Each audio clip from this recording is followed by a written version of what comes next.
ایک بڑے بزرگ تھے صوفی.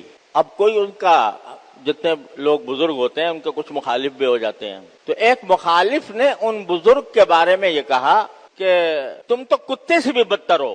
منہ پر کہہ دیا کہ تم کتے سے بھی بدتر ہو. تو جواب میں ان بزرگ نے کہا کہ بھائی ابھی مجھے پتہ نہیں ہے کہ میں کتے سے بدتر ہوں یا نہیں ہوں. ابھی مجھے پتہ نہیں. اگر اللہ تبارک و تعالیٰ نے مجھے جہنم سے محفوظ کر لیا اور جنت میں داخل کر دیا اس وقت تو مجھے پتہ چلے گا کہ میں کتے سے بہتر ہوں. لیکن اگر اللہ تعالیٰ نے کہیں پکڑ کر لی تو یقیناً میں کتے سے بدتر ہوں.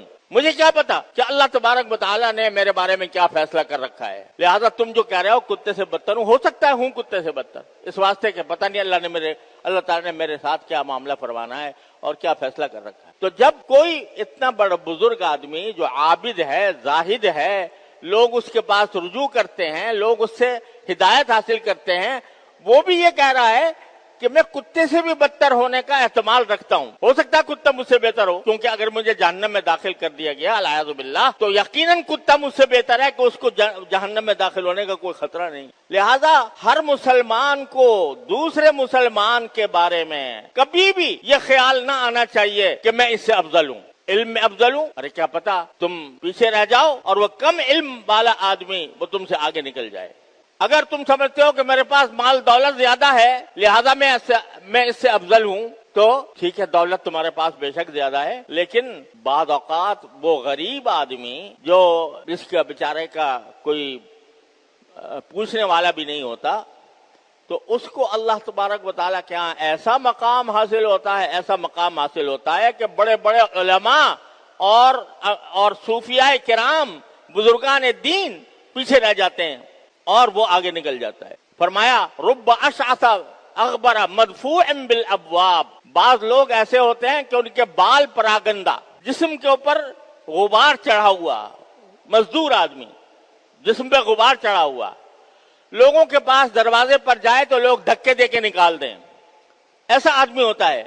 لیکن اللہ تعالیٰ کے ہاں ایسا محبوب ہوتا ہے کہ اگر وہ اللہ کے اوپر کوئی قسم کھا لے تو اللہ تعالیٰ اس کی قسم سچی کر دیتے ہیں. اللہ تعالیٰ اس کی قسم سچی کر دیتے ہیں. تو کس کو تم حقیر سمجھو گے؟ کس کو اپنے آپ کو کس سے افضل سمجھو گے؟ اگر تمہیں اپنی نیکی پر گھمنڈ ہے کہ بھئی میں نماز پڑھتا ہوں، 5 وقت مسجد میں حاضر ہوتا ہوں، صف اول میں شامل ہوتا ہوں، یا میری تکبیر اولیٰ فوت نہیں ہوتی، اور میں روزوں کی بھی پابندی کرتا ہوں، میں صدقہ بھی دیتا ہوں، میں اور سارے نیک اعمال کرتا ہوں، قرآن پڑھتا ہوں، تسبیحات کرتا ہوں، ذکر کرتا ہوں، اور دوسرا آدمی جو ہے ان سب سے محروم ہے، تو بے شک محروم ہے. اس کے لیے دعا کرو کہ اللہ تعالیٰ اس کو اس مشکل سے نکال دے. لیکن اپنے آپ کو اس سے افضل سمجھنا یہ انتہائی خطرناک بات ہے. یعنی ایک نمازی بے نمازی کو حقیر سمجھے، ذلیل سمجھے اور اپنے آپ کو اس سے افضل سمجھے، اس کا بھی کوئی حق نہیں. کیا پتا انجام اس کا بہتر ہونے والا ہے یا تمہارا بہتر ہونے والا ہے. حدیث میں ایک بڑی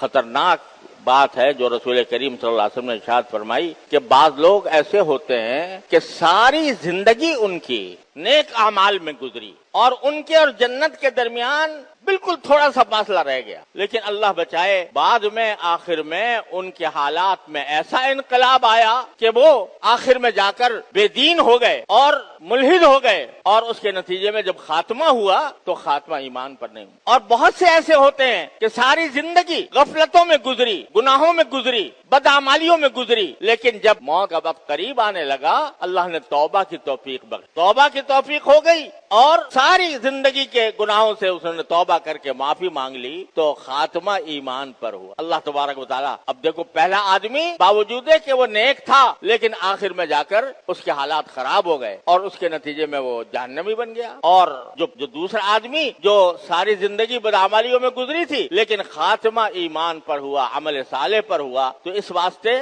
اللہ تعالیٰ نے اس کو جنتی بنا دیا.